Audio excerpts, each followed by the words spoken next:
on this computer. I am. And welcome to episode 28 of the WPD podcast. Today, we've got lovely Mads from Mads Raw Coaching on today just to have a little bit of a chat, a little bit of a chinwag, a little bit of a catch up today. So it's lovely to see you, Mads. Thank you for coming on. Yeah. Thank you for having me. This is it's almost like deja vu, Sarah. I think we spoke on a podcast about a month ago. Maybe yeah, something like that. Some podcast. some podcast that me and Hannah did for a while. Yeah. Still doing, by the way. That we're relaunching that soon. Cheap plug. Keep your eye out for that. But thank you for inviting me on. I love a natter. I love a chat. Especially anything to do with bodybuilding, especially topics that are more. I don't want to sound over the top here, but like bodybuilding, like females being proper bodybuilders. I love it. It's my jam. Like it gets me excited. So I'm sure we can have a lot of chat today about that. Yeah, totally. That's what we're here for. Is just chatting about women and bodybuilding and all that good stuff. Three passionate individuals. What's better? Because there's not enough of it. We do have our staple that is Kelly. She is AWOL again this week. She's got a very, very hectic week, so she will be back. She's not gone. She's just taken a breather. She's that's why she's a demanded lady in the NHS, is Kelly. Fixing all the switchboards and shit. Anyway, Mads, do you want to tell us a little bit about yourself and what you do and stuff like that? Yeah, of course. So anyone who doesn't know, I am a coach for Raw Coaching. Myself and my husband Corey run Raw Coaching as a coaching business and brand. I am a wellness competitor and did my debut in wellness last year in 2022. So I'm currently I'm about 6 days out from starting prep now for my 2023 season. But hopefully the card is going to be firmly on the table for me, and I don't have as tough a time as Corey has been having recently trying to secure it and pin it down. So that's the goal this year. Yeah. What were you before wellness, Mads? Yeah. Well, I started competing in 2020. I actually did my first show. It feels like I did it long before then, but didn't actually get on stage till 2020. Yeah. And it was after lockdown. And I think it was because I should have competed before lockdown. And then we all went into lockdown, and then everyone prepped in lockdown. And it was that year where everyone did the British finals for Two Bros, and there was no regionals, and everyone just did the British finals because that was the show I turned pro at. Oh, wicked. Okay. So that was the show I probably should have done wellness and probably should have beaten Black Panther on the day. And I never did. I did bikini because who even knew what wellness was then? And I was a baby. So I did bikini and did well. Has she ever done anything with that pro card? Oh, no, I don't think she even exists on Instagram. If she ever listens to this, I apologize profusely, but no, I don't think she's even on Instagram now. I looked, and I think like it was when wellness wasn't really like defined, wasn't it? Like they were just fat bikini girls. My really good friend, and she was my first coach, did that show as well, and she was like, it's when wellness was just not really defined, and like in the nicest respectful way possible. I think everyone would agree with me that they were like chubby bikini girls. They were like undieted or undieted enough bikini girls. Like they weren't lean enough. And if the girls who carried more lower body fat in their bottom half who were competing in wellness got in legit condition, they were probably bikini girls. That's not all of them, but the majority, I would say. That was kind of the category was evolving. People didn't really know what it was new. I don't even think like the IFBB really knew what they wanted either, whereas now it's very defined. It's very different to what it was even just 3-4 years ago, and it's still changing now. Everyone has now recently thought, it's a size game, I'll just chase being massive. And now it's not that at all. Like watch the Arnolds, and her Instagram name is Fit Adams. She came fourth at the Arnolds. I saw her in Pro's Gym in Columbus. We were there. She's a small human. She's a small girl. She walked past me and I was like, oh, she's a good bikini girl. And then I saw her posing. I was like, I think she's wellness. So small, tiny, but muscle bellies just pop, So like I found that at Legions, where I was like, I was expected to be one of the smallest there, and actually I was one of the biggest. It's mad that this illusion creates on like social media and stuff when you think these girls are just huge, but really, like you said, their muscle bellies are just really like pleasing to look at when they're not nearly as big as you think. I remember a soul destroying moment at FitX last year it was before Dan and I were together, but we were stood outside, like we were just sort of starting to kind of talk and stuff like that, hang out together. And this chick's come up to me and she's like, "Oh my God, I follow you on Instagram. I watched the WPD podcast. Oh, you look huge on Instagram, but you're tiny in real life." And I was like, literally mortified. And that's not like, Dan's not let me forget that. He's constantly taking a fucking piss. But it is true though, and like these categories, I think people look at, there's the illusion as well. I know we've digressed a little bit, but the illusion of like being lean, of you know, people being massive. Like when you see a photo of someone absolutely peeled out of their brain and they stand and they pose and there's no comparison because there's no one stood next to them, they're just in a gym with a white wall or a mirror or something, and they look massive. You're like, wow, your glutes are huge, your shoulders are huge.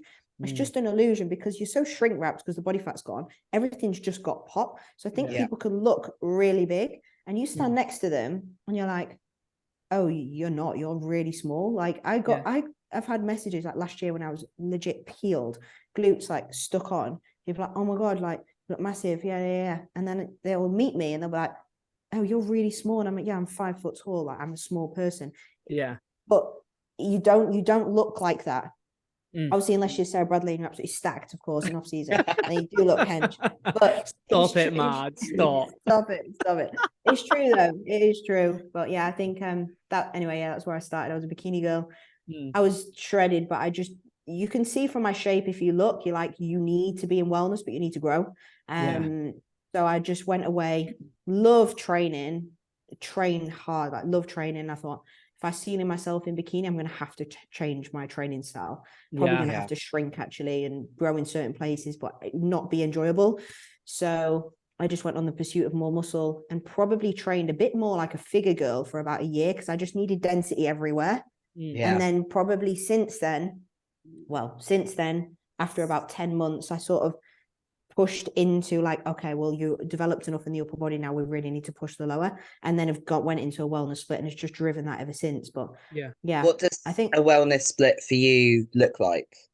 Legs 8 times a week. Legs morning and afternoon. Legs morning and afternoon. Your Legs AM, for breakfast, PM sessions. legs for second breakfast, legs for third breakfast, legs for lunch. I have pre and post workout 4 times a day. So do you know what? It's really interesting because I don't think there's many other categories where you have to train with such specificity, apart from potentially maybe like men's physique is maybe a similar scenario. And I'll get a lot of wellness girls, young amateurs who come to me who are like, I want to do wellness. And their coach has got them on like a chest and bicep day and then a glute and delt day and then a quad and back day. And I'm like, what is going on here? Like, specificity, what do you need and how is it going to look? And I would say that wellness is a really tough balance of driving so much volume in a certain area but still being able to recover and actually be able to drive that volume. Getting that balance right is really difficult. So I train legs 4 times a week, but my leg split alters whether I'm in a progression phase or whether I'm in like a maintenance or deficit phase. So like understanding that recovery capabilities for somebody in a someone's at the door a minute, hence the barking. Sorry, carry on. Don't worry about that. Someone in a progression phase is obviously going to need or can drive more volume because their ability to be able to recover and grow is going to be better. So you can take advantage of that. Whereas when I'm coming into a deficit phase, or potentially even clients, I may pull some of that volume out, replace it with a little bit more upper body work so that we've got a little bit more ability to recover, because there isn't many other categories, I would say, maybe other than like men's physique, where you really have to drive so much volume potentially in a certain area. Because I even like in my off season, at my deepest part of off season where I was on cycle, food was really high, I trained legs 3 times a week, and my recovery was something that I really just had to pinpoint, because after, say, I think we ran it really for as long as my cycle, so 6 weeks and a bit maybe, and I was finding that by the end of that 6 weeks my recovery on my legs was just absolutely bombed, because it's just so much demand. And think about how demanding physiologically and psychologically leg training is. It's something that you really have to nail very, very well, to be honest. And I would say, and this is no discredit to say, like, training chest, delts, back, and you two will be able to say this to me probably wholeheartedly without speaking to a male bodybuilder, like with the most experience, that if you put everything into every training session, every single training session will absolutely floor you. However, training something like legs is probably the only body part or only sort of training session that you really need your full body's capability to be able to perform. Like when you isolate something on the upper body, okay, it might smash you to pieces, but if you do a push session, like your legs are rested, mate, like they are rested. You do a leg session, especially if you've got compound movement, your whole body, the tension you drive through your whole body, and this is something that if you train properly as a wellness competitor, your upper body will develop well just through a lot of your leg training as well, through bracing, especially like pulls from the floor and posterior work like RDLs, SLDLs, any kind of dumbbell work like that, any bracing through a barbell, bracing through even like anything like a hack squat, a back squat, a leg press. If you actually lock in properly and you really put everything into it, you'll be surprised how much stimulus. My upper back aches so much after I've trained legs just through pure bracing. But it's the only thing that literally takes your whole body to be able to. My grip and my forearms from like literally gripping on to break, like you say, brace yourself in. Like I'll push against the hamstring curl, the seated hamstring curl, and brace myself, and it's like, my traps, my arms, back, everything. I even found that on like a leg press, like when we did like a heavier phase on my legs, like just because I was bracing so much, like all the blood vessels in my shoulders would pop because it was just the amount of pressure you have going through your entire body. It's not until you do it and you're under a lot of weight do you realize how much actually the demands of that movement require from you. It's not just your legs. Because when you're bracing, if you think about it, you take in that big gulp of air before you perform the set. That's increasing your interthoracic pressure, which is like pushing against your chest wall, and then your muscles are pushing opposite direction towards your chest walls. You're tensing, so you're building up all this pressure in your thorax, and that has an effect. That's why some of the male bodybuilders, their abdomen's so distended because of that bracing and food and the organs and that sort of thing. But it's also a lot of uncontrolled off seasons. Sorry? And uncontrolled off seasons. Yes. Literally. It's true though, like it's wellness training is something else. Like it is. Do you train upper at all, Mads, or is it just lower? Yeah, so I have my upper body's pretty stacked. For a wellness competitor, I train it once a week, and it's literally just breaks my leg days up, and I've got like 3 delt movements in it, 2 back movements, and I got 3 back movements, 2 delt movements, and 1 bicep and 1 tricep, like literally maintenance volume. And then at the back of one of my glute sessions, I've got 2 delt movements, more just because I can't do a whole glute day, so it's just a little bit more top-up work on the delts, and that is literally it, and that is more than I need to stimulate. And I think what's interesting with that is like my upper body develops really quickly, but I think it's because it gets so much rest. So even though when I train legs, like it's fatiguing on the upper body, like you use it a lot, and I do think that's contributed to the development of it, especially like upper back. But I do think that it's like anything, like if you can hit something really accurately and really well, you don't need to train it often quite as frequently to stimulate good growth. And I think that's part of it as well. Like I only really actively train it once a week, but the growth there is mad. Like I feel like my delts are going to look pretty silly when I get lean this year. Hopefully not out of proportion, but I only train it once a week. It'll depend with some of my clients as well. I think when people are new to wellness, they often still need a lot of upper body work, right? Because even though it's lower body dominant, I wouldn't compromise. It's still bodybuilding, right? And it's not the same as like bikini. It's like in bikini, you need to have a nice developed, nice delts, pretty nice upper body, nice taper to the waist. In wellness, because the bottom half is so much bigger, the top half needs to be more developed than a bikini girl. And I think people get this a bit wrong. Like it still needs to be out of proportion, but it needs to be dense. So you look at these wellness girls, they're a bigger stature.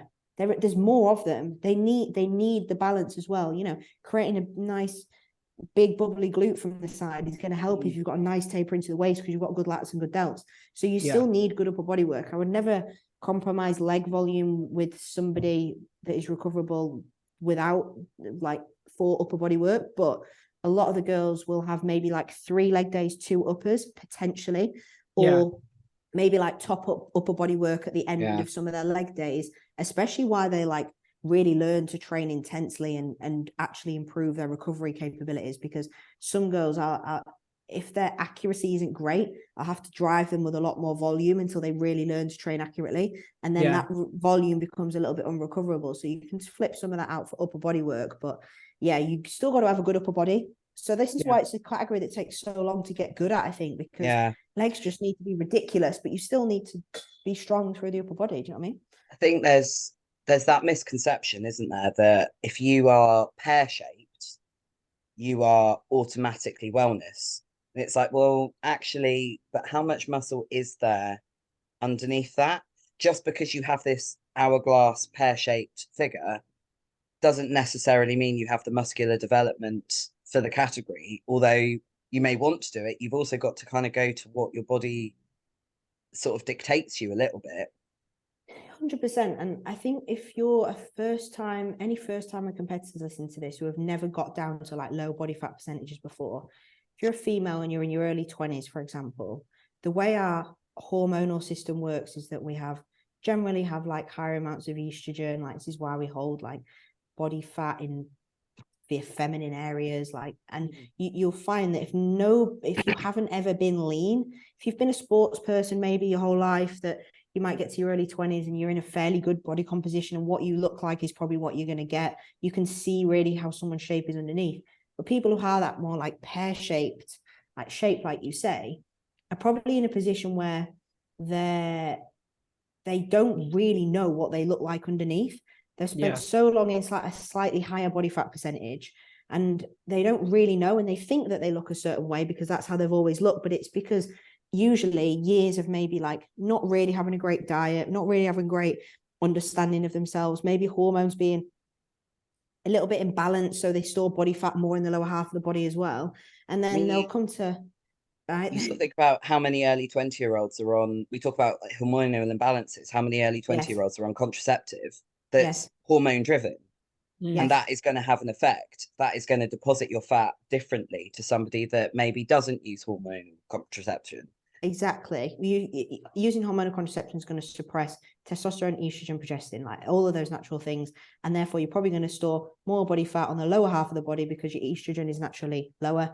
If you're slightly more estrogen dominant, you tend to carry it more in the middle. There's a reason why guys carry more body fat around their stomach and their hips and their legs, because they have more testosterone, slightly more estrogen. Like that's kind of how it works as a female. So they're in a position where they've maybe been on contraceptive forever, estrogen's in the floor, and they're just like really like lower body fat dominant. So that's how people think they are. And then I will always say to somebody who comes to me in any category, really, it doesn't really matter, start with the diet, because we need to see what you look like. And you could apply that, to be honest, to any category. You could apply it to anything. Like some girls might have more fat in their upper body and their legs don't carry a lot, and they think they're figure, and then you diet them down and they're not, or whatever. Like it applies to any category. And I'd always say diet first for that reason. Strip the body fat back, and then what you're working with, and you might find that you actually look like a bikini girl. So you need to do that first to actually see where you sit, because I'll see people all the time like name things that they are or they're not, and the reality is you have to have a bit of a reality check and say, do you know what, actually you're not ready for that category, you need to spend time growing, or you need to choose something else.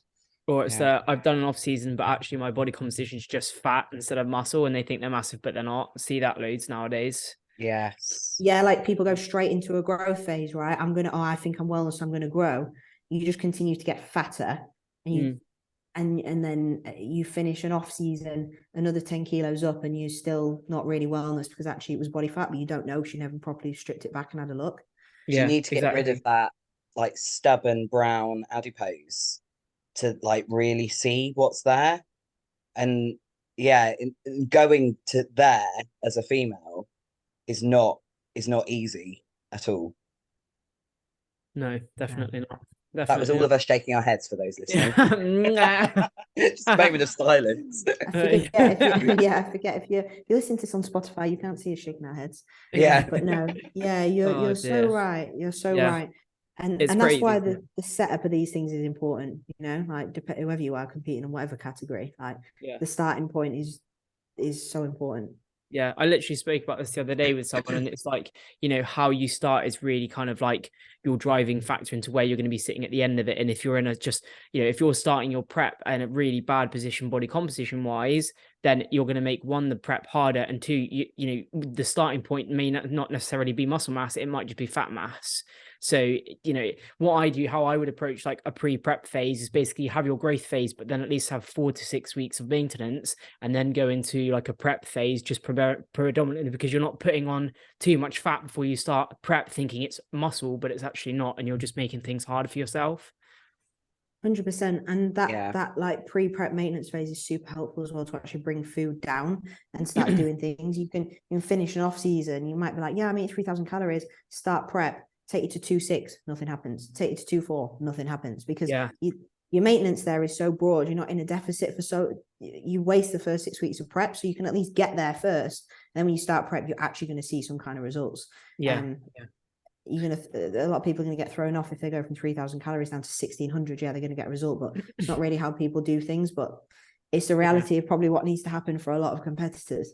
Yeah, that's it. And I think what happens a lot is a lot of people like use their tools way too early out. So like if you say you're going from like 3,000 calories down to 1,600, then the ability to move during prep is so limited, unless like I've even heard like some coaches start like orals and shit like 12, 14 weeks out from stage, and you're like, well, where are you going to move later down the line? You're just going to either go up or up, do you know what I mean? So, or adding in more anabolics that you need or deem necessary, when realistically you can do a lot without PEDs, and then if they're really necessary, then add them in, do you know what I mean? Currently, what am I? Just sub 6 weeks out. No fat burners. Really? At all. Yeah, nice. None. Well, I lie. Unless you count HR fever, which I take when I'm really tired and I have a busy day. Off the shelf fat burner. Love it. Yeah. But you coffee. know, there's coffee, Monster. There's no Clen, there's no T4, there's no T3. Tom was like, we might need it 4 weeks out, we might not. We'll see how you go. You don't have to ply people with drugs if you do the work through diet and exercise and use the tools. Yeah. There's definitely like a time and a place for them for sure. And I just heard so many bloody horror stories about people being like, use Anavar for 20 weeks and it'll get you shredded, when it's like, oh mate, you won't believe some of you will, because you'll hear it all the time. Like honestly, some of the things that come to me, Jesus Christ, females, young females. I had a girl come to me the other week, and I'll tell you the setup, won't name any names. Came to me and was in a dieting phase. She'd been in a dieting phase for ages. Nothing was happening. Doing loads of cardio, eating fuck all. Coach had her running T-ball, Primo, Anavar, Winstraw, Clen. And I was like, what category was she? Fuck? Like she's never competed before. She's a like aspiring wellness competitor. And I was like, well, this isn't very good, is it? So let's start again. For the record, as WPD pros, I'm pretty, like, speaking for myself, and I'm pretty sure I can speak for Zara as well, that is shit that we wouldn't even touch. No. Yeah. Unless I'm old school bodybuilder. And I think this is a good point I want to make, actually, and it's probably a good point for WPD competitors, is that the old school approach of like, this is going to be really generic, so I don't want to offend anyone, of like old school male bodybuilding and old school male coaching is like, women are not small men. You cannot treat them like small men. They're completely different. They need a completely different setup. Even if you're a WPD athlete, you ain't taking 200 milligrams of test and 600 milligrams of master on a week, because it's not a thing, right? So you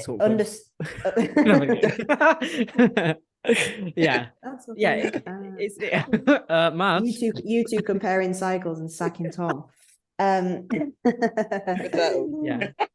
Like that's the thing, like so many people like, and like you said, man, it's a bit generic, but like I say, I mean, I have had a couple from female coaches, but male coaches just putting like I had someone the other week just be like, one of their coaches say, you know, she was running Anavar like over 20 migs for like, it must have been 16 plus weeks. And she was like, she questioned her coach and he was like, now we'll just keep increasing and going until we see side effects. And I'm like, yeah, because it works like that.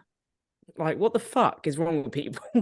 I had a conversation the other day with somebody who grasped the concept that, you know, it's duration of exposure that basically puts females through a male puberty. It's the duration. So this person was like, oh, so, you know, instead of running 10 milligrams of Anavar for 20 weeks, you can run 30 milligrams of Anavar for 8 weeks and the female will come out fine. And I'm like, no, don't do that. Please don't do that. No, no, no, no. Someone I know the other day got told that women could work up to 120 mgs of Anavar safely. 120, mate. What the hell? A day or a week? A daily. Yeah, I know. This is some of the shit that I hear from, I mean, you probably get it as well, Mads, and maybe you row with your coaching and that, but like some of the shit that I just hear, I'm like, did they read this from the Beano or some comic? Like, I just don't get it. It's just, I think with, I think what has come so far in female coaching, and people listen to this might be completely alien to them. So opening some kind of cans of worms here, but what has now developed, I think, really well, and it's a spoken about thing all the time, is like, what is actually the start point for some of this stuff? So it's like, instead of getting halfway through prep and being like, oh, 8 weeks out, throw in some Anavar, what are all the things that you could be implementing or doing before that are going to be far more effective, far safer, and actually put the female in a better position and actually get better results without introducing androgen risk? Talking about, like, you talk about Clen, safe, useful drug, like good for muscle retention, will help fat loss without adding in an Anavar just because it's something that people want to do. You know, low risk, looking at people's normal hormone panels, like running femtest, like look after the female's hormones through their prep. Like, you can do that, give them longevity in the sport, longevity in fertility, like things like that. And you'll get so much out of these like non or risk averse pathways. yeah, More people even need to think about using androgens, and depending on the phase they're in, Anavar wouldn't even be my first choice, but there you go. Like, yeah, and that's something that I think has come a long way. People are opening their eyes to, but there is people who are a little bit like, no femtest. But that's the way that it is developing, and it excites me. Like, I love being a part of that. Like, I love being a part of the conversation and the development, because I want people to be able to get the most out of themselves in the safest, most enjoyable way possible. And I will push and promote that as much as possible, because I want more girls to do this sport. I want more girls to be WPD athletes, figure athletes, wellness athletes, because it's fucking cool. Like, so cool. Building muscle is cool, but doing it safely with longevity, like, can be done. You know, it isn't impossible. You just need to find the right coach who's going to support you to do that, and not just give you some barbaric protocols. It's about being able to have that rapport and conversation with your coach, and like, both coach and athlete should feel comfortable with the relationship to ask those questions. Like, if your coach is telling you as a first-time bikini competitor at 25 weeks out to start banging in Anavar, you should feel comfortable enough to be able to say to your coach, why are we doing this? And they should be able to provide you with an explanation. I mean, I don't think there is an explanation for 25 weeks worth of 20 mgs of Anavar, but you know what I mean. And it's likewise, as a coach, you should feel able to ask your clients a question without, like, and then be honest about it. It's so difficult. Dan and I were having the conversation a little while ago about how, you know, because I'm still quite new with the coaching thing.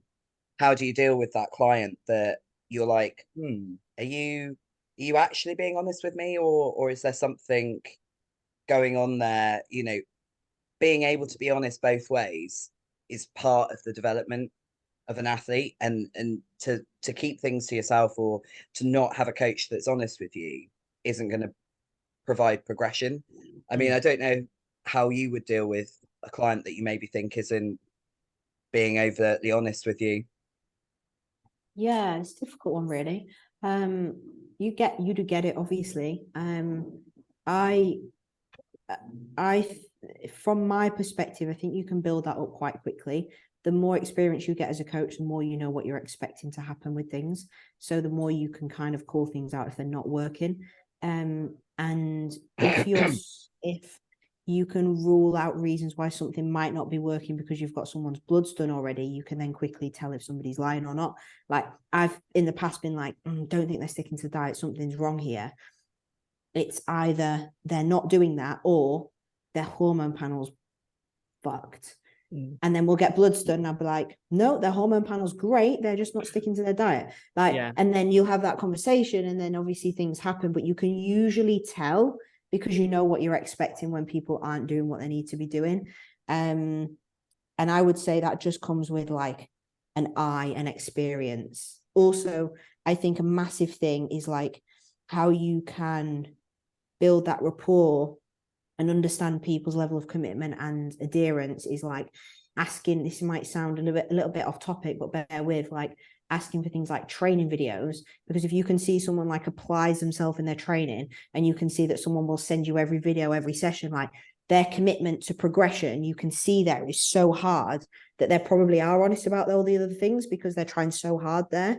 Whereas if you're asking for this stuff and over again and they don't send it, or when they do, it's sporadic and it's a bit pathetic and they ain't trying very hard, it makes me think, do they really want it that much? And if they ain't trying very hard there, are they putting sugar in their coffee? Do you know what I mean? So I think those things give you a really good picture of somebody's level of commitment, and therefore you can get a good idea of how maybe honest or adherent they are.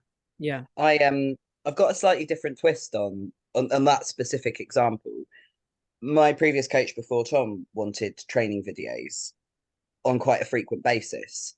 So it was all very, very tempo focused. So I'd do my training videos, I'd send them over, and I'd get ripped a new asshole back. So in the end, it was, I don't know, it could be just the delivery of the communication was very matter of fact, and I didn't deal with it very well. But it wasn't a great communication type. Yeah, I get that. I felt like I was being like literally kind of torn apart every time. So I stopped sending them despite being asked for them because I didn't want the negative feedback because it would like completely impact on my day. But in every other aspect, I was ticking all the boxes, and I did send the videos in the beginning.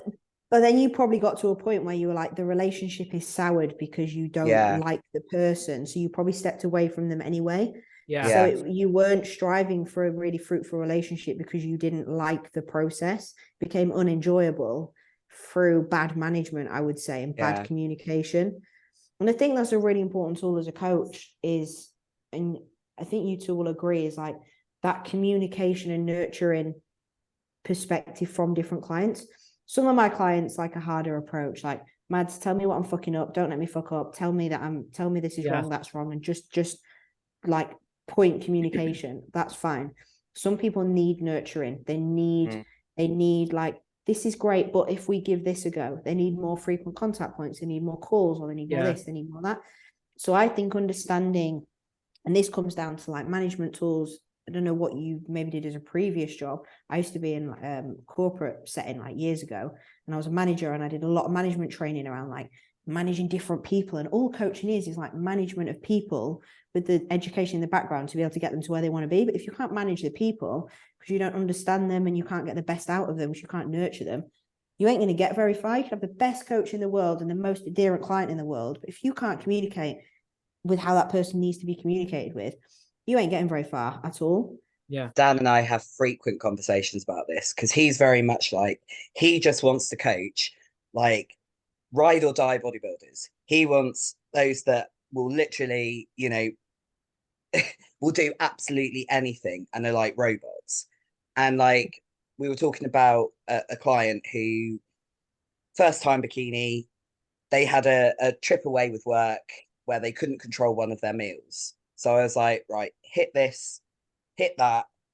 And Dan was just like, no, she should be taking her food in Tupperware and like freezing it and doing this and doing that and doing whatever. And I'm like, no. This is her first show. She's stressed out already that she's going away. So actually, it's more beneficial to make it so she can still eat the meals that she can control the ones that are a little bit more out of control, but ultimately come back not up here from the amount of stress she's had trying to manage her food while she's been away. Yeah. But do you get that vibe? Go on, Sarah. As a coach, it's very important to be able to adapt. We had this conversation last week, didn't we, Ro? Where if you're a coach and you can't adapt to certain situations, then maybe it's questioning your ability as a coach. Like my other half's a goalkeeping coach. If she gets, say instead of if she creates a session for 5 people and she gets 10, she's not going to be like, the other 5 can fuck off. She's going to be like, okay, I need to adapt my session to these 10 kids. I mean, she works with quite a few kids with like ADHD or autism, and being able to adapt your session to cater for people with different learning abilities is something a coach should have, and that communication is also key. Like having key coaching points or things that being able to open yourself up to have an honest and communicative relationship with your clients is so crucial to progression, that if you don't have that communication, like you were saying, Mads, then it's going to break down and you're not going to be on the same page, and then things are going to go flying and it's just not going to work. Yeah, I think as well, you choose your coach based on what they put out and what they personify, right? Like it's like you choose your friends or your partner based on the personality that they are. And that doesn't mean if you don't choose someone, you don't like them. But I work with my coach because I have a good relationship. I like his personality. I like his management approach. I like his communication style. Like, obviously he's a good coach as well, but I like that. Coach, sorry? Cal. Yeah. Cal. Yeah. So, but there are coaches that I wouldn't choose, not because they're not good coaches, but I don't feel like I would gel with them as a person because our personalities are quite different, and maybe their management style isn't one that I would like to be a part of. Doesn't mean they're bad. Someone else might look at them. Like some people look at Dan and they'll be like, I want to work with Dan Bastick because he's fucking hardcore. He loves a deadlift. Like I know he'll program that. He'll get gas when I do big lifts. He'll push me to grow. I want to be a big bastard, and I know he'll get me there, and he'll drive me there because I want that hard, and I just want him to tell me what to do. I'll eat the shit and I'll get big. Like somebody will be like, I want that. But a first-time bikini girl probably isn't looking at Dan being like, oh, I really like Dan Bastick to coach me, because they're probably like, oh my God, that sounds a bit scary. Like I'd rather be coached by Mads because that sounds like she might nurture me a little bit more. So I think there's nothing wrong with your approach. You have to understand that still when you've got people on your team, people need different management styles. But the reason why people choose certain coaches is because they are niche. Like, and I think that is still important to keep your identity a little bit for like why somebody might work with you. You can't be everybody's cup of tea. Like you can't be everybody's cup of tea at all.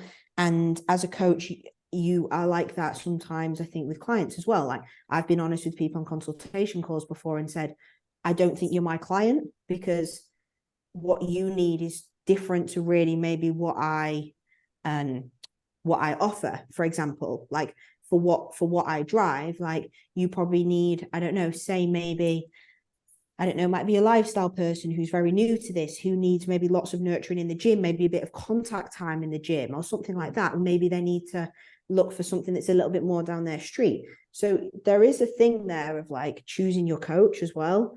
And do some shopping around. Like if people are listening to this and they're first time competitors, speak to people's clients, like I've had girls come to me and said, oh, I've spoken to X who you coach and they say this about you. You probably get that as well. Speak to coaches' clients, like, and just get a gist of who you might want to work with and reach out a little bit. That's how I ended up with Tom. Like I knew I wanted a new coach, but I had zero idea of who to go with. And I was chatting with various different people, Sarah being one of them, like how do you find it? And then it's like, for me, it was quite obvious, like Tom's niche is more muscular females. So it made sense. Yes. Like absolutely. But there were so many other suggestions that I gave. And funnily enough, quite a few people suggested Dan. And that was like way before anything. Like we shared a couple of like dog talk things on Instagram. But yeah, that would have been like, he's like, I don't somewhere. think females. It was meant to be when dogs were being top tier Instagram flirting. Oh God, it was fucking horrendous. My first message to him was something about the RAF during lockdown, because he posted like, I thought naively, this is where my brain was at back in the beginning of 2020 and my bodybuilding journey, was to look at Dan and be like, oh, he's in the RAF. He's like, because it had tagged it on Instagram. No, his farm just backs onto the RAF. Like, there's no way someone Dan's size could be in the services. Like, no. Imagine. Yeah, he would like be hovering the plane, like it wouldn't even lift off. he would carry the plane and launch like, it into the air. Throw it like a javelin. Yeah. They wouldn't need a tank. Dan is the tank. Yeah. Yes. Oh dear. Talking 100%. about Dan, I think that leads nicely into obviously holding a relationship with someone through like a prep phase and stuff like that. I've been very blessed to have another half that supports me in everything that I do for 8 years that we've been together. But like, do you and Corey have a very solid relationship through bodybuilding, Mads? Because obviously I've seen you two together on social media, obviously in person, and you look like you support each other to the ends of the earth, really. And it's so refreshing to see, because you hear so many people have relationships that break down during like harder times. Like, everyone will stay together in off season, but when prep comes around, that's where you tend to see like relationships break off, unfortunately. Yeah, 100%. It's quite a valid topic at the moment as well, because Corey's obviously literally just 2 days ago, I'm not going to say finished his prep, he's 16 weeks out from his next show, but come away from his intense prep scenario he was in. And I think this is very different from like a bodybuilding male, bodybuilding female relationship to like a bodybuilding or female, male, whatever. But one person being a bodybuilder and one person not, compared to you both being a bodybuilder. Because the understanding there should be there. For example, like you and Dan, like you're in a position where you've been in the depths of prep, you know what that feels like. He's been in the depths of prep, he knows what that feels like. Sarah, you've been in the depths of prep, your other half has never experienced that as far as I'm aware, but still supports you endlessly anyway, which is amazing, because even though they don't understand it, they appreciate what you're doing and they support you anyway. I think what's interesting, like, this was something me and Corey were actually talking about. Went for a little walk around the town, a little Cos town early, went for a coffee, and we were talking about this. And he said, we're doing a talk at the FitX Expo with Supplement Needs on one of the stages. And he wanted to talk about this exact topic and the support of keeping people going in a relationship in bodybuilding. And I think you have to understand and also appreciate somebody's goals. I think, like, if you cheated on your diet and you weren't that serious and you were competing, but like you missed out on your steps and you sometimes went to gym, sometimes didn't, your other half would probably not be very inclined to support you so much, because they'd be like, you ain't even that serious yourself. So like, if you're in a bad mood, or I have to miss out on a Sunday dinner because you won't have one because today you're deciding to follow your diet, they're probably not going to be that supportive of you. Yeah. But whereas if somebody knows how much something means to you and they can see that it's like what you live and breathe, you can almost share that passion with them because you can see the intensity of that. And I think that makes a massive difference. Like Corey, like people probably do know, because he's quite happy to share and talk about it all the time, but he had 2 heart attacks last year. Him doing this is so important to him. It's everything. And he's been through a lot to get here. So for me, like, I'll support him endlessly to do that. And last year he did the same for me. I did 4 pro qualifiers, 5. And he supported me endlessly through that. Like, carried my bags, got on the plane together, did whatever. So I think you have to understand and therefore respect the other person's goal. If you don't really respect their goal, because maybe your other half thinks bodybuilding is a waste of time. I have clients with it all the time. Like, they've got a massive goal, but their other half thinks it's a waste of time, and they'll eat a takeaway in front of them on a Friday night when they're 2 weeks out from their show. Like, they don't really respect it. So they're not really being supportive. So I think they need somebody to respect your goals and actually support your goals, whether they're their goals as well or not. But you've got to have somebody who does that for you. And I think that, to be honest, is the same in any kind of goal in life. But bodybuilding is just something that is so intense. It is every single part of life. It's not like immersive, isn't it? Yeah. It's not like badminton. You go and do it twice a week. Like, it is every second of every day. It is. Yeah. It's so all consuming. And like, for me, there's a reason I have been single throughout bodybuilding until meeting Dan, because any relationship that started was quickly like, they liked the idea of dating a bodybuilder and how I stood next to them. But when it actually came to the application of bodybuilding and those, like, that tail end of prep where you may make, look, I can't get my words out. You may say to somebody, "Oh yeah, I'll see you tomorrow night." And when tomorrow night comes, you're absolutely fucked and you don't have the emotional or energy capacity for it. And you're like, look, I'm really, really sorry. Yeah, and you've I'm got zero tired. libido. Yeah, I'm just going to go to bed. And they're like, oh, you cancelled on me. And it's like, well, no, I'm not cancelling on you. You need to appreciate where I am. I'm on 1,500 calories. I'm doing X amount of cardio. I'm having to train as well as life. Something's got to give. And yeah, just never really worked. I think my missus is more excited about prep than I am. I think Dan's more excited about my prep than I am. Yeah, she like it's turned around to me the other day and was like, "I'm so excited for your prep," and I'm like, "Really?" And she was like, "Oh my God, I'm so excited." I was like, "Okay." Oh, that's so nice though. Yeah, but I feel like that. I feel like that with Core. Like I'm almost more passionate. I'm not, but I am like more passionate about him turning pro at this moment in time because I know how happy it will make him. I know how much he's put into it. So to see him not getting it and seeing him being unhappy hurts me. So I want him to get it almost more than he wants him to get it because I'm so desperate for him to like get what he wants because I want him to be happy. It's mad, really. Like it's crazy, but in my head, I feel like I want it more than you right now. Like, that's not the case. It's not the case. I know it's PCA, it's not a pro card, but it's the first time I saw Dan compete on Sunday, and it's obviously the first time he competed since 2019. And I was so certain he was going to come away with the overall. Like the disappointment, I think I felt it more than he did, and Sarah will know because we had this conversation. It was more about conditioning. Like the guy was like Dan's 6 weeks out still, but it's to share those highs and lows is something quite special, and I've never had that before, so it's pretty wicked. And because I think when you have someone alongside you, like it is literally, even if they're like leaps, she'll literally go through every fucking day with me. Like in one of my preps, like I think it's even my first or my second, she literally did like the last 4 weeks with me because it's just like, first time doing prep, you don't really know what to expect. And I think you'd all agree that the first time you do a prep, it's just hell on earth because you just don't know what to expect.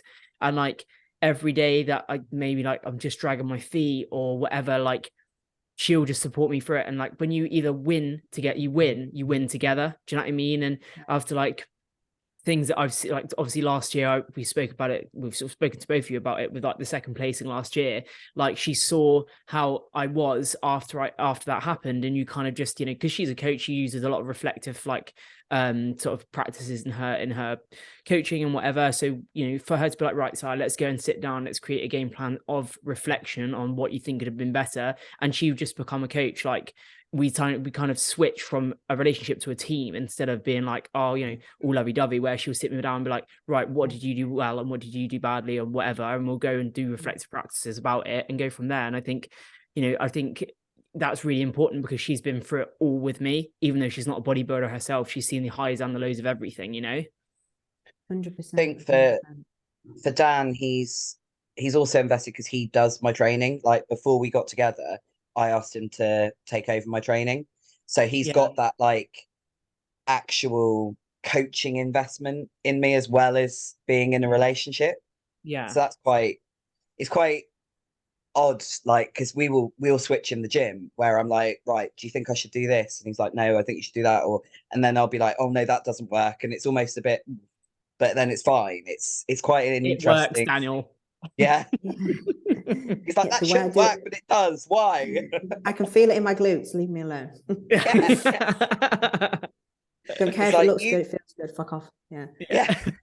You tell me where you want me to feel it. I'll tell you which machines I feel it, and then we can go like. Yeah. That's even different because there's like a personal investment there because he's part of that. So obviously, like, if you turned up on stage and your feedback was, "Oh, get more glutes," and he's been trying to program him for the last 12 months, he's going to feel pretty heartbroken that his programming wasn't quite enough. Do you know what I mean? But it's interesting. I think that teamwork thing that you touched on there, Sarah, is really important. Like obviously Joe, from Physique Collective coaches Corey, but what's interesting is like me and Joe have a really good relationship, and I'll WhatsApp him through Corey being in the dog into prep because I'm with him all the time, and Corey's not always like, Corey's a doer, so Corey's like telling me to fucking lick the floor and I'll lick the floor. Like, I'll do whatever you want me to do. But isn't always honest if something is actually like not achievable or not doable or physically like carb up, like you're going to do this. Yeah, that's found. I'll do that. And I'm like, you're not going to be able to eat that volume of food course. Not, yeah, I'll do that. And then I'm like, oh no, it didn't work, did it? Because like you knew that was going to be the case, but you're just such a doer. You'll just do anything. So sometimes like that teamwork to be like, see someone so closely to actually understand what is and isn't right or isn't sitting well, that other communication point can be really good. So me and Joe will talk a lot because he'll ask me and be like, you probably are in a better position to give me the answer to that than Corey is, especially when his head is like falling out of his brain's falling out of his head. So that is really good, important as well, like being able to be there for someone enough that you actually see them day to day, you understand their struggles, understand what maybe isn't good for them, and be able to support them from that perspective as well, because that helps his coaching relationship with Joe, because Joe gets a little bit more of an insider's insight into Corey day to day because we've got that teamwork. Do you know what I mean?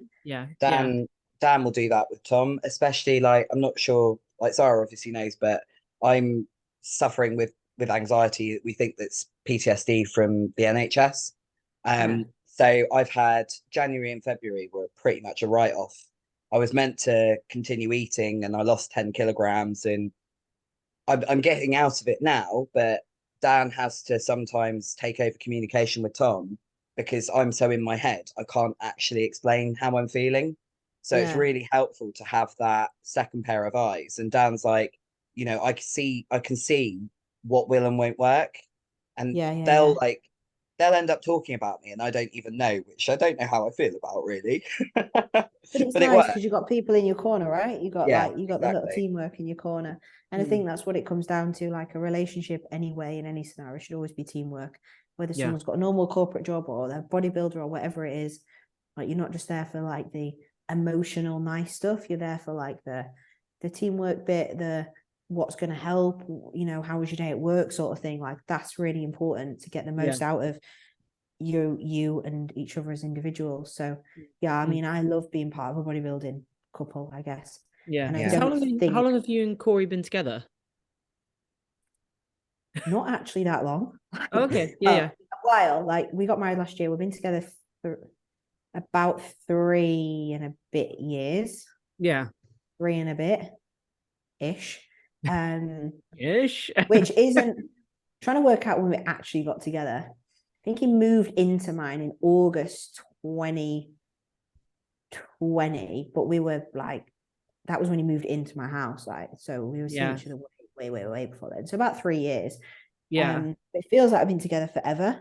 Like sometimes when you find that person, it just does, doesn't it?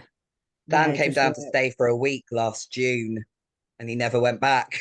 No, he did. He went back for a week and I went to Suffolk. And then when I left Suffolk, he came back to Exeter and basically never went home again. And then I got a message from a man like, I think Dan's going to move in. What do you think? It was that conversation, wasn't it?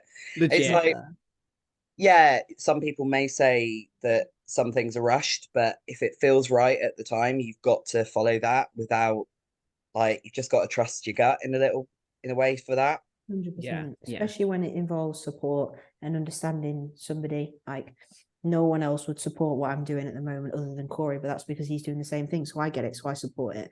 Because it's very intense. It takes over your whole life. It does take over your whole life. Probably interesting for you, Sarah, because your other half has seen you almost like grow through this.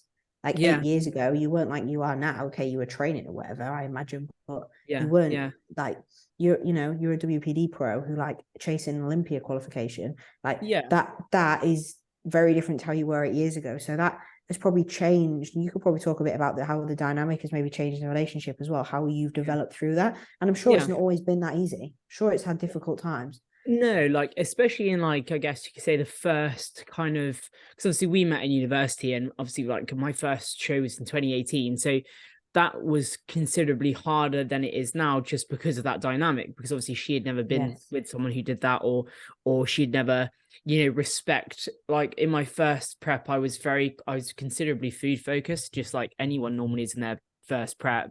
And it was kind of really hard because her family, don't really understand what I do. And I don't think she did so much at that time either. And you know what it's like, oh, she's just getting on stage, like, is it really going to turn into anything, blah, blah, blah. When now, like, I'm a pro and she's seen me blossom in this category, and she is very much like driving me forward. So like when you come back to the thing that you said earlier, Matt, where you're like, oh, if you cheated on your diet, that kind of thing, she would not let me live that down. She would literally be like, you literally failed. And I'd be like, okay, yeah, that's the same here. You know what I mean? And she would be like, you are a failure. You just can't do that. And I know some people be like, oh, that's really harsh, but I need that. She's very like straight to the point. Your shit, do better. And I like that. I would much prefer her to do that to me. Because she wants you to do well, right? And I think once you get that internal support, that helps you drive to be better. Like Corey on this prep, if he knows that if he cheated on his diet or didn't do something he should have done, he knows that I would be fucking fuming. Yeah.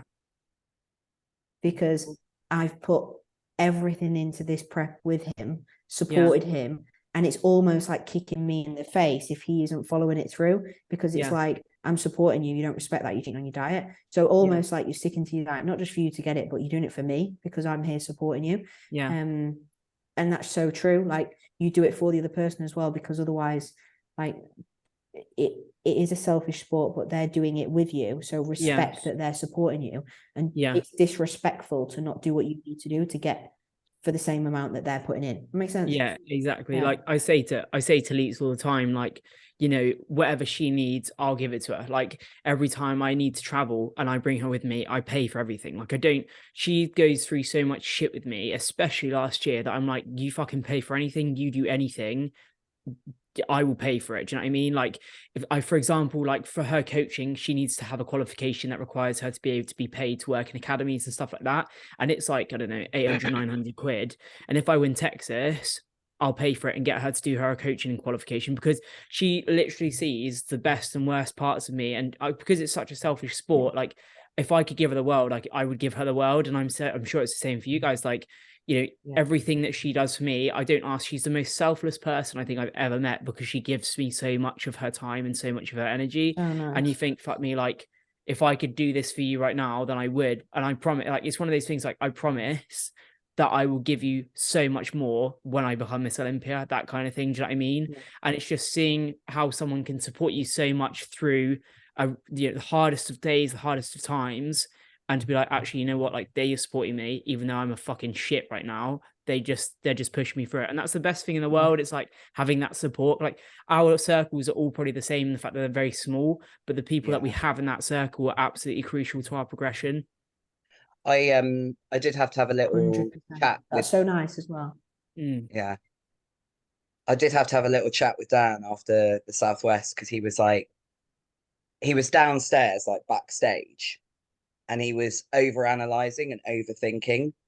And I think, like, what he didn't realize, he was in that selfish moment of bodybuilding, whilst his mum, brother, his brother's girlfriend, his best mate, his goddaughter, and her, like, other people were all upstairs waiting for him to come back from backstage. And I was like, right, you've got 5 minutes to wallow in this. Then you're getting in that shower and you're getting up and going to see the people that love you, that are here for you. And you've got to pull it together for them. And then we can debrief this all the way home in the car. So I think it's support does, like you say, that failure, what you were saying about Leeds, support takes different forms. And sometimes you do have to, like, be a little bit tough with it. And that was, Oh, yeah, you have to give a shake, 100%. Yeah. You have to give I had to say to him afterwards, I was like, I almost shocked myself. I was like, sorry, I had to give you a bit of a talking to, but you did need to go and see your family rather than wallowing in the toilet. Yeah. It's like, it's the tactical approach, isn't it, as well? It's like the tactical approach. It's like, okay, well, you're being ridiculous right now, so let's not have a fight about it, but I'm just going to, like, virtually shake you, and you're going to stop. And stop being ridiculous. We had a moment yesterday, obviously Corey's come post show, and he's like, straight up to maintenance, like, ridiculous depletion down to make the cap, peaks, like, dry as a bone, full, but needs fluid back in, sodium's going back in, he's going up to maintenance, he's not sucking back down to 0 carbs again, he's going to regain a little bit of water, he's going to regain a little bit of weight on the scale, one day later, a couple of kilos up. He's like, oh God, I'm not shredded now. Panicking. I don't know what to do. I'm like, you're literally eating like 4 carb meals a day of 100 grams of rice. Like, you're fucking 95 kilos. Please relax. Like, you're not getting fat. Like, just chill. Let the anxiety relax. Please relax. It's fine. But when someone's in a prep scenario, they can't do that. Cognitive function is just out the window. Any kind of like rationalization of normal is out the window. And you need somebody around you, immediately around you, who understands you, who you'll listen to be like, you're fine. Don't panic. Like you speaking to Dan after the show. Dan, let's just bring the facts in here and just stop this emotional fuckery that's going on. You're 6 weeks out. You're 6 weeks out. You did it as a warm-up so you don't fall over when you do Two Bros or whatever your show is. So it's what is it? What actually was your expectations? What was your expectations going into a show that somebody's maybe peaked hard for and worked to as a date? What were the expectations? The expectations were to 1, enjoy it, 2, just off the cobwebs, 3, like have a practice so you don't fall over the next time you're on stage, and have some fun. So but people can get a little bit like clouded on what that is once you're there and you get invested, and then suddenly the boundaries change because you won his class and he's like, fucking hell, yeah, I'm going to go for the overall, even though his expectations might not have even been to win the class. It was just to go and enjoy it, have a bit of fun, and have a bit of a practice. That was the expectations. And then you get to a point where it's like, oh, I didn't get the overall, and then he's really disappointed. It's like, what were your expectations? Let's remember why we're here, and having that like honest conversation and just bringing someone back into the room a little bit. Yeah, like it, but when you're in that scenario and you're like emotional and maybe depleted or stressed, it's everything in that moment, isn't it? You can't even think logically about it. So you need someone to be like, you're fine, relax, drink some water, get in the car, shut up, you're fine. Drive us home. It's I don't know how you feel about it, Maz, but for me currently, like Dan's coming towards the back end of prep as prep's starting to get tougher for me. And it's like I've spent the last 3 months watching myself in the future that I like the expectation about what's coming, that I know I'm going to be there as well. Do you struggle with that? Corey says this to his clients when he's doing check-ins. Some of them competing later on in the year. And they're like, oh, I'm getting hungry and I'm a bit tired, bro. And Corey's like, you are literally looking at your future. Don't tell me you're fucking tired and you're hungry. I've eaten no carbs for 6 weeks and I am trying to get into a cap, which really is not humanely possible. Do not talk to me about that. You're looking at your future. So be happy that you've still got 200 grams of carbs, please, and stop. Do you know what I mean? But me and Corey have never prepped together. We started prep together in 2021 and I got injured. So I pulled it and I was still about 8 weeks out, 10 weeks out, something. So I wasn't shredded. Like I was pushing, but I wasn't in any kind of like horrendous point. And then I came out of prep and supported him through the rest of his prep. Then last year I prepped, he didn't, and he's just prepped, and I've been hella off season carrying the bags and eating all the carbs. And now what's interesting is it's easy to support someone. I think it's easier when one person's in prep and one person isn't, because you can have Corey's brain power has been in the pan, because you can't even, when you're in that position, like your brain just doesn't work. So I'm the adminer, the thinker, the planner, the bag carrier, the this, the that, keep everything together. And then that scenario kind of flips the other way around. But we're about to go into prep together. Like I start prep on Monday, he's going in for a bit of a rebuild, then back down. But we're both essentially, well, I'm going to be about 11 weeks out, but we're both going for the same pro qualifier again together. So we're going to be in prep together. And I get what you're saying. And it's it'll be the first proper experience of like both of us being inside out shredded at the same time. And I'm not quite sure how that maybe we'll just spend the last 4 weeks like just in silence, not talking. And I had back in, when was it? It was probably the end of February, because obviously I'm doing Toronto, and that's the week after PCA Universe, which he's now qualified for, but he was hoping to qualify for. And he was like, oh, well, if you think about it, PCA Universe, it's only another week and I could do the amateur show at Toronto. And I literally bearing in mind the man has a degree in geography and a master's in environmental studies. He cannot navigate his way out of a paper bag. Like, I'm like, dude, if I'm on prep and I'm like days out, you need to be fed. It's my fucking turn. You've done your shows. This is my WPD pro debut. Yeah, I've debuted in figure, but this is WPD pro debut. One of us needs to have our heads screwed on, and it ain't gonna be me. You're gonna have to eat it. Like, you've got to come out. And he sort of thought about it, and he was like, "No, you're right. I can't. Like, it's gonna switch and be about you." And like the first 4 months of this year have more or less all been about his prep. And now I had to say to him Sunday, I was like, all the dishwasher emptying, the washing up, the hanging out, the washing, the hoovering, the cleaning, the sorting the dogs out. At the moment, I'm picking up the slack because I have the energy. That's fine. But give it another couple of weeks, we're both going to be energyless. And you just need to like somehow help me out here because I can't take it all on. There needs to be that sharing. And I suppose in my view, as long as we are open and honest and continue to communicate, it will be fine because we communicate really well. It's if either of us shuts down completely and we lose that communication, that will be when the wheels fall off. You just got to talk calmly without rowing and without being emotional and hope. Yeah.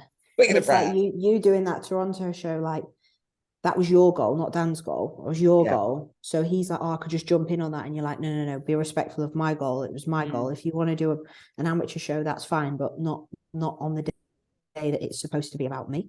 And that's not you being selfish, but it's like, no, that's not right. And I think there's a time and a place, and you always have to do a bit of both before you can almost do it together, I think, as well. Like Corey did it for me last year. I've just done it for him. And now we're in a position where we coached each other for a bit as well. Corey coached me like until Cal took over after my prep last year, at the end of my prep last year.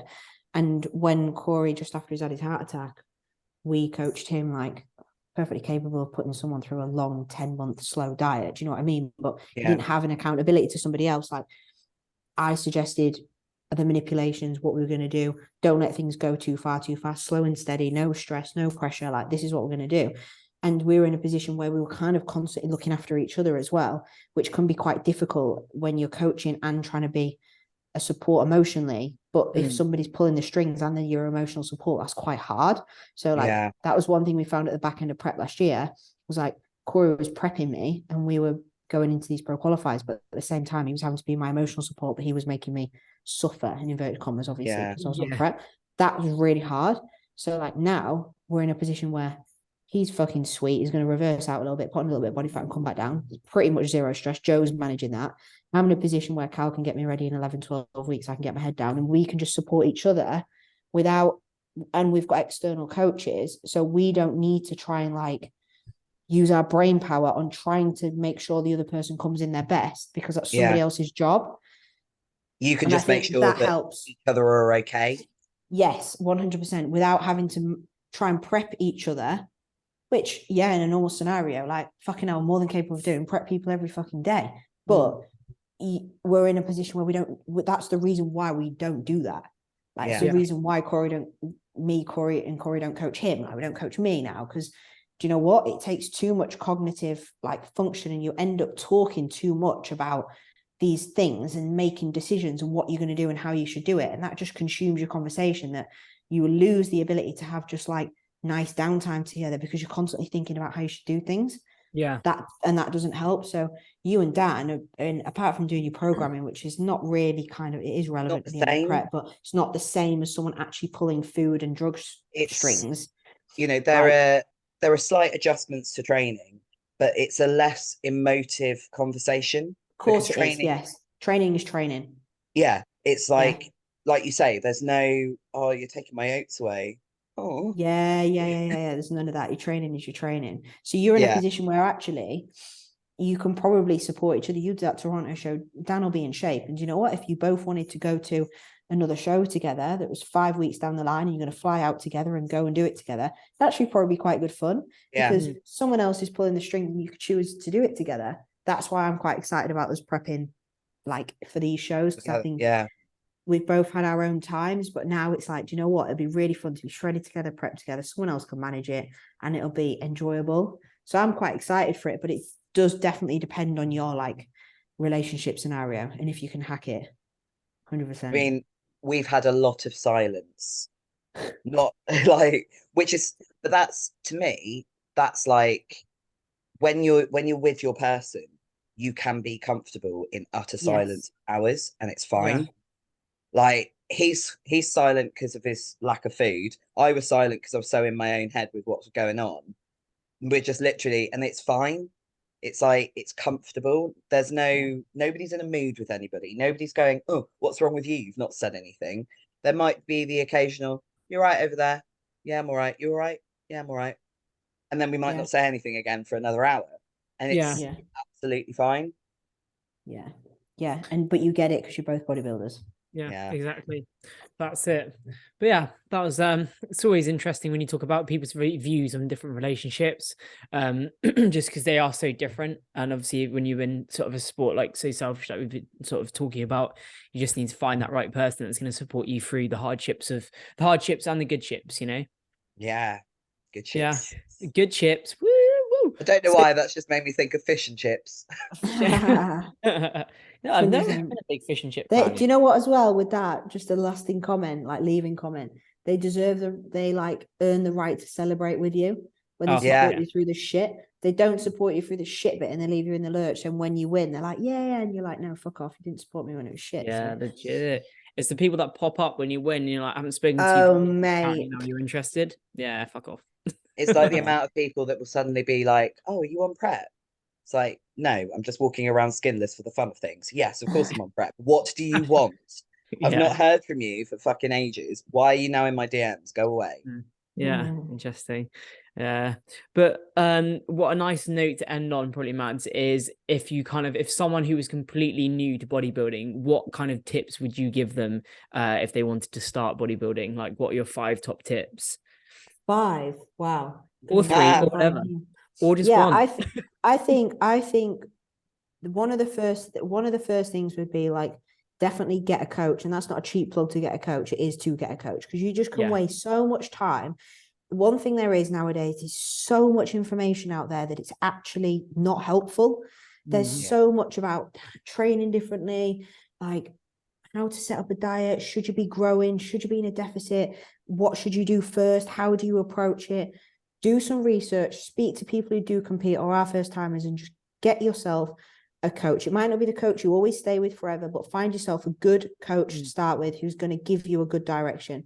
That would be my first thing, because you will waste time, money, energy, effort, months, years, weeks, hours, whatever, not progressing if you don't just get good guidance. And that I think would be my like number 1 tip, is just that was actually one of our questions. Someone messaged about, she was from Denmark and she was talking about, have you got any advice for someone wanting to start PEDs? Like, where can you get them in Denmark? And one, I don't actually know what the steroid laws are in Denmark, to be honest, but like that I think leads nicely into getting a coach. Like, obviously there's information out there about PEDs, but it is very wishy-washy, especially in women. So if you can get a coach that one like walks the walk and talks the talk with PEDs and stuff like that, then that's the best way to start, is because they can guide you in the direction. Because automatically a lot of people think, oh, I just need to go on PEDs to get better at what I'm doing now, when that's never the case, so get a coach who can provide you with the nutrition and training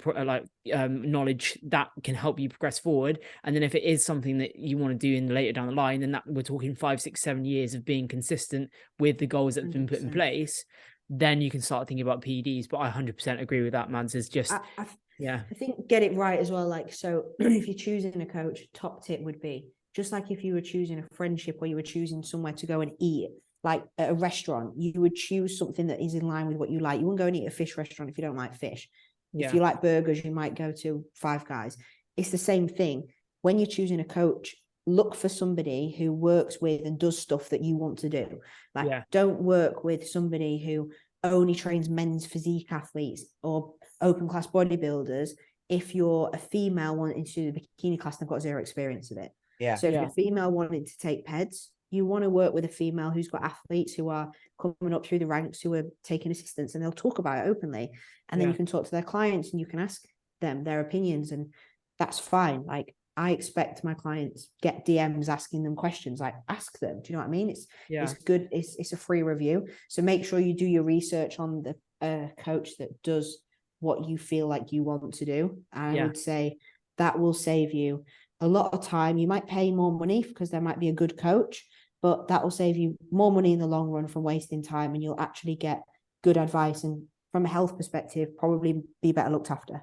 Yeah, for sure. I agree 100% with that. 100%. And I think a lot of people think, oh, I'll get a cheap coach, when, you know, if a coach is up 50 quid a month, then you're going to get a 50 quid service. You know what I mean? Exactly. Absolutely. Pay peanuts, get monkeys, mate. That's what that's a good saying. I like that. You never heard that before? No, never. Maybe that's a northern thing. You've heard that. Pay peanuts, get monkeys. I'm proper down south, and I've heard that before. Okay, nice. There you go. Nice. I think that was a good way to end the podcast, to be fair, Mads. That was a lovely note to end on there. But thank you for coming on and everything like that. Really appreciate your time, considering you're away on holiday. So you are very welcome. It's not your fault. We booked it like 24 hours ago. We'll have to get you back on towards the back end of your prep to see how it ended up. Yeah, 100%. That would be good. I feel like we'll all be in. I think me and Sarah literally start prep at the same time. Like, we're literally starting next week, right? The week after. I start next week. 29th, I start mine. So not this weekend coming, the weekend after. Yeah, so mine was going to be the 29th, but I said to Carl, take me to the depths next week. So we're starting next week. Nice. That's so exciting. Aim for the show. It was going to be like 14 weeks out, and then it was suddenly 13, and now we're going for 11. So fuck knows. But it's like, I can get shredded in 10, so you'll be fine. So it'll be 11 weeks out. But I feel like we'll all be, maybe if we did like June time and back end of June, you will definitely be peeled. You'll be nearly peeled, and I'll be nearly peeled. And I feel like that would be quite back end of June. I would have done 2 shows. So you'll either be on your way to your third, or you'll be like just starting to eat and feel normal, while me and Sarah I'll be on the way to if I'm not on the way to the if I don't do the 3rd show, we're going to Chicago anyway, because the show's on Dan's birthday. So, and that's kind of like our anniversary kind of date-ish. Oh, that'll be really nice. Bit of a holiday. Yeah. If I were to qualify from the other 2 shows, then we're still going to Chicago. Either way, it's a party. Imagine. Yeah. Go to Chicago, have a big party. Thank you for having me. It's been a very nice chat. No, thank you. We've covered a lot. We've been gassing for ages, but I love that. I love a chat, as you can probably tell. Yeah. But it's not spoken about enough, to be fair. Like, it's, you know, this industry is full of what I like to call snakes. So it's nice to find a genuine person that's just loves what they do and is passionate about what they do. And obviously, if you want any coaching or anything, hit Mads up. What's your Instagram's mads.raw, isn't it? Mads.raw. Our coaching page is raw.coaching. So hit us up if you don't follow. And if you're interested in being coached by Mads, then hit her up. Because she walks the walk herself. So you know. Otherwise, remember to like, subscribe, and ring the bell. Hey. Some shit like that. Something like that. Right. All right. See.